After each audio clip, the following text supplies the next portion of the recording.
It was all good just a week ago. You feel they sales, and that watch the bone drop. Just kill they sales. What you gonna do, ho? It's a new crack or a new soul. Remember true though, true that. People telling me you back. Oh, fantasy football week 3 power rankings, bitches. Oh, little Kanye. Oh. All right, bitches. Week 3.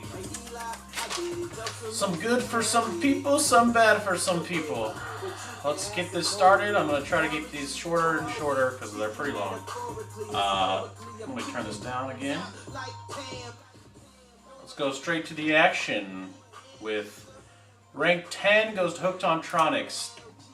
Sorry, Cass, you were ranked 9 last week. You are 10. Your team is not very good, and it's not looking better without Rodgers this week or Randall Cobb. You have to do something with Stephen Ridley.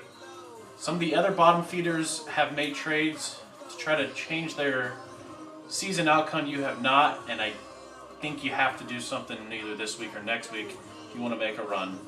But I don't see anything happening. CJ Spiller and Stephen Ridley have maybe been the biggest bust of the draft, and you have both of them. All right, let's move on. Learning computers, you moved up from 10 to 9. You really didn't do too much good, but Casts was just so bad. And I give you props for making moves this week.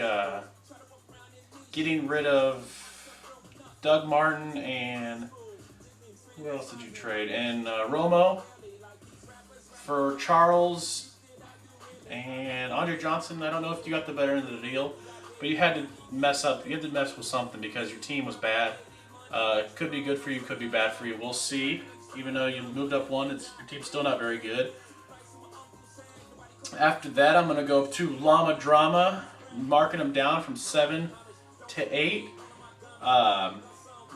He has one win, and I didn't want to put him in this spot, but after looking at his team, I still don't like it very much. What happened to Colin Kaepernick, I kind of called it about how he's going to be not what he was last year. I didn't think it was going to be this bad, but it is. Everyone else is not doing great. Arian Foster's been a big-time bust so far. Ahmad has been your best player on your team. Ahmad fucking Bradshaw. And Joe Flacco, I've never liked that guy. Your team needs some help. It could turn around, though. If you can get some support from Colin Kaepernick and Arian, then your team could come back up. But right now, you're going to be at 8. 7 is going to go to Lugnut. Sorry, Pat. You moved from 6 to 7 this week. You're still no wins. And your team is it's just not hitting your strides. Michael Vick and Matt Ryan are doing okay. Your running back situation is a little sketchy. And you have a Jacksonville Jaguar on your team, so that's never a good thing. Rob Gronkowski's supposed to come back this week. Hopefully that helps you out and maybe get your first W. I don't think it will get you your first W. Or will it? All right, let's move up to Dwayne Boners. Justin, you moved up from 8 to 6 this week. You had a big win, and you're just probably wondering, Justin, why you're not ranked higher. You are 2-1, but I looked at your team. I still don't like them. You've also scored the third least points in the league. You've just had a nice week, so I'm gonna put you at 6. You're doing much better than I thought. You're on the winning side, so keep it up, Justin. We'll see what happens on. 5's going to go to Josh Pentakill. I wanted to put him at 6, but then he made these trades. He finally got a quarterback. Giving up Jamal Charles is huge, but he got Doug Martin in return. Doug Martin's been okay, not as good as Jamal, but it's still been okay. I think he filled his biggest gap. Josh Freeman was a crutch. Scoring 6 points back-to-back weeks is just god-awful. He filled in his gap. He replaced his best player, maybe second best player, with a sub top 10 maybe running back. I think he got the better end of the deal, and I think it's going to help his team out in the long run. Tim, I'm going to give you rank number 4. You put back-to-back hella weeks, and I would like to put you up even higher, but I can't put you over the 3-0s. You have the third most points scored in the league, and you've had the most points scored against.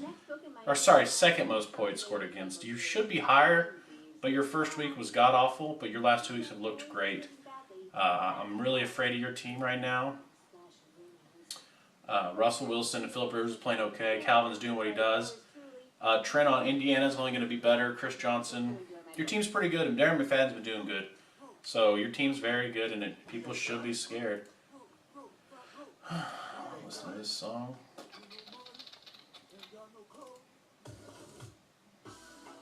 Alright. Next, I'm going to go to myself. Is going to be ranked 3. I was 3 last week. I didn't move myself, even though I won. But all of the top 3 are all pulled out a win. I faced Llama last week. I kind of got lucky. My team did not perform that great. It was decent, but luckily Llama just took dumps. I do have Peyton Manning, which is just on another level right now. I've never seen him play this good. And hopefully it keeps going all year. My running backs are my biggest concern. I think everyone knows that. They're bad. Marshawn Lynch's trade, he had 3 opportunities from the 1 to score. Could have made us a 20-point game. He got 6, but I still like him. Danny Woodhead and Dave Wilson, for Christ's sakes. Dave Wilson finally broke into positive this week. And I'm just going to ride. I'm going to ride my Peyton Manning and keep riding it until it gets me a loss. But I'm going to put myself at 3rd. Number 2 will be Cal, Gotham's Fire Rose. I dropped him from the number 1. He barely pulled out a W this week against one of the bottom feeders, Learning Computers. But his team's still good. The trade really didn't hurt him, but Tom Brady didn't play that great. But Reggie Bush didn't even play, so the trade kind of hurt him this week. Reggie Bush is supposed to play this week. Or sorry, the trade did hurt him last week. It's supposed to help him out next week. I still like his team. LaShawn McCoy. Bernard Pierce was a nice pickup also. And he has Julius Thomas, and in my opinion, he's probably the number 1 pickup in the free agency this year. Maybe him and Joyce Bell. And of course, the top 2 teams picked up those players. And that's what it's all about, finding that gem in the rough. And I think they both found one. And that leaves me with my number 1, Barry McCockiner, Steve. First, Steve, make sure you set your lineup bye week start this week. I'm not going to take any of that shit. Also, your team is doing great. Drew Brees is on another level. And the scariest thing about your team is you're crushing your teams, and Eli Manning's taking dumps every week for you. If he can just do half of what he did last year, then your team is just scary. And like I said, you picked up Joyce Bell, probably one of the best pickups in the free agency of the year so far. Hopefully he keeps that up. I really wanted that fucker. But your team is great, Steve. You were ranked 2 last week. You're 1 this week. Congratulations. And now for the lineups, for the matchups this week, we're going to go with start with Tit on the Nip versus Hooked on Tronics.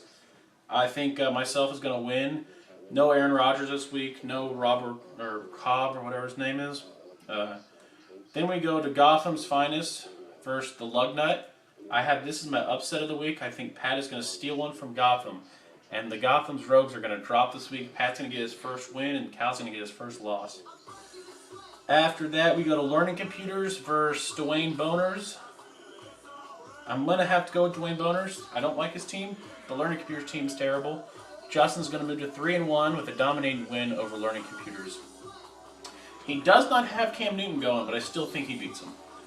After that, we go to Llama versus Barry. I don't think this is going to be even close. Barry's projected to beat him, and he has 2 players on bye that or 1 player on bye that he hasn't even subbed out. So he's just going to kill him. Just pray Colin Kaepernick gives you 30 points, my friend. If not, you're going to lose to Barry. He's going to move to 4-0. And then for my game of the week, I'm going to go with the Bank versus Pentakill. You got the 2-1 versus the 1-2, the 4 and 5 of my rankings, and I'm going to have to go with Pentakill. I think the moves he made this week really filled in his gaps that he was weakness in, and I think he steals this one. Jamal and Peterson are going to do good, and then he finally gets a quarterback that can score more than 10 points. Hell, 6 points. I think he takes this from Tim, even though Tim is just plain ridiculous right now. This will be a great game. Keep your eye on it. I hope you guys enjoy these rankings and these predictions. Let's see how much of them are right, and hopefully you guys have a great week. Go Chiefs, baby.